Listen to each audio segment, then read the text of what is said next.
Viewers আসসালামু আলাইকুম। চলে আসলাম নতুন আরেকটি ভিডিও নিয়ে। আজকের ভিডিওটি হলো যে বেসরকারি শিক্ষক নিয়োগে নারী কোটা বাতিল হচ্ছে।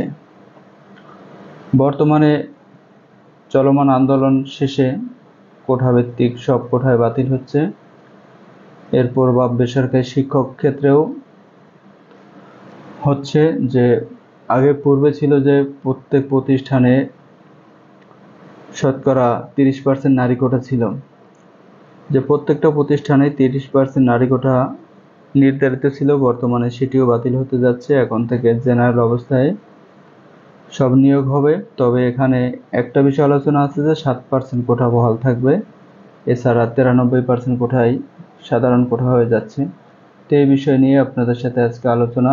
যদি ভিডিওটি ভালো লাগে তাহলে অবশ্যই চ্যানেলটি সাবস্ক্রাইব করবেন। এছাড়া এরকম ইম্পর্টেন্ট ভিডিও পাওয়ার জন্য সাথেই থাকবেন। তো আজকে দি ডেইলি ক্যাম্পাস যে পত্রিকায় নিউজটি প্রকাশিত হয়েছে 20 এপ্রিল 2025, বেসরকারি শিক্ষা প্রতিষ্ঠানে প্রবেশ পর্যায়ে শিক্ষক নিয়োগের ক্ষেত্রে 30% নারী কোটা বাতিল করতে যাচ্ছে অন্তর্বর্তীকালীন সরকার। ইতিমধ্যে এ বিষয়ে নীতিগত সিদ্ধান্ত নেওয়া হয়েছে। শিগগিরই এ বিষয়ে প্রজ্ঞাপন জারি করা হবে বলে জানা গেছে। এ বিষয়ে শিক্ষা মন্ত্রণালয়ের মাধ্যমিক উচ্চশিক্ষা বিভাগের উপসচিব বেসরকারি মাধ্যমিক 3 সৈয়দ এ.জেড মোরশেদ আলী দ্য ডেইলি ক্যাম্পাসকে বলেন, বেসরকারি শিক্ষা প্রতিষ্ঠানে শিক্ষক নিয়োগে নারী কোটা থাকবে কিনা সে বিষয়ে দ্রুত সময়ের মধ্যে প্রজ্ঞাপন জারি করা হবে। সরকারের বিদ্যমান কোটার নীতিমালা অনুযায়ী সিদ্ধান্ত আসতে পারে।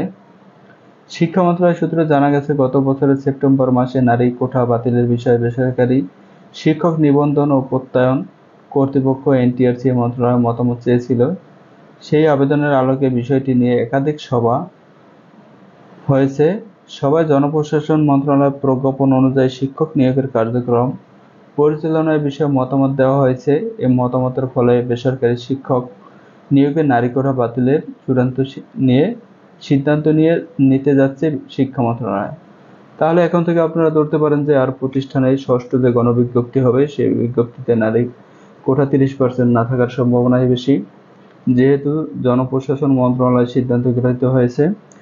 তো এটা কার্যকরী হচ্ছে। এছাড়া আর যে 7% কোটা থাকবে সে বিষয়টি হলো যে 7% কারা পাচ্ছেন এই বিষয়টা আমরা আলোচনা করব। এখানে আরেকটি বিষয় গুরুত্ব সহকারে দেখানো হচ্ছে যে প্রজ্ঞাপনে বলা হয়, সরকার এই মর্মে আদেশ জারি করছে, সমতার নীতি ও অনগ্রসর জনগোষ্ঠীর প্রজাতন্ত্রের কর্মে প্রতিনিধিত্ব লাভ নিশ্চিতকরণের লক্ষ্যে সরকারের বিভিন্ন প্রতিষ্ঠানে সরকারি, আধা সরকারি, স্বায়ত্তশাসিত, আধা স্বায়ত্তশাসিত প্রতিষ্ঠান, স্বশাসিত ও সংবিধিবদ্ধ কর্তৃপক্ষের এবং বিভিন্ন কর্পোরেশন চাকরিতে কর্মে সরাসরি নিয়োগের ক্ষেত্রে সব গ্রেড নিম্নরূপ কোটা নির্ধারণ করা হইল। প্রতিষ্ঠান ছাড়া যে 7% কোটা থাকবে, তবে প্রতিষ্ঠানের জন্য নারী কোটা আর থাকতেছে না। যে 7% কোটা থাকবে সেটি কারা পাচ্ছেন?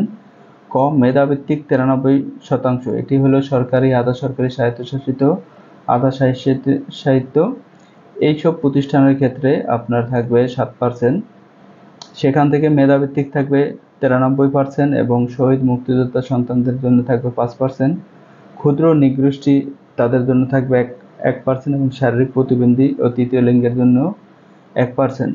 এই 7% আপনার কোটা থাকবে। এছাড়া সব জেনারেল কোটা হয়ে যাচ্ছে। তবে বেসরকারি বিষয় যেহেতু কিছু উল্লেখ নাই, সেক্ষেত্রে বেসরকারি বিষয় এসব বিষয় যেহেতু নাই, তাহলে তাদের শতকরা 100%ই সাধারণ কোটা হচ্ছে। তো যেহেতু আমাদের আর কোটা থাকতেছে না, তো সবাই সেভাবেই প্রস্তুতি নেন। সামনে গণবিজ্ঞপ্তিতে নারী কোটা থাকতেছে না, সেখানে পুরুষ কোটা এবং নারী কোটা সবই সমান হয়ে যাচ্ছে। তো এই হলো আজকের ভিডিও। আশা করি ভিডিওটি ভালো লাগছে। যদি ভিডিওটি ভালো লাগে তাহলে অবশ্যই চ্যানেলটি সাবস্ক্রাইব করুন। এছাড়া এরকম ইম্পর্টেন্ট ভিডিও পাওয়ার জন্য সাথেই থাকুন। সকলকে ধন্যবাদ।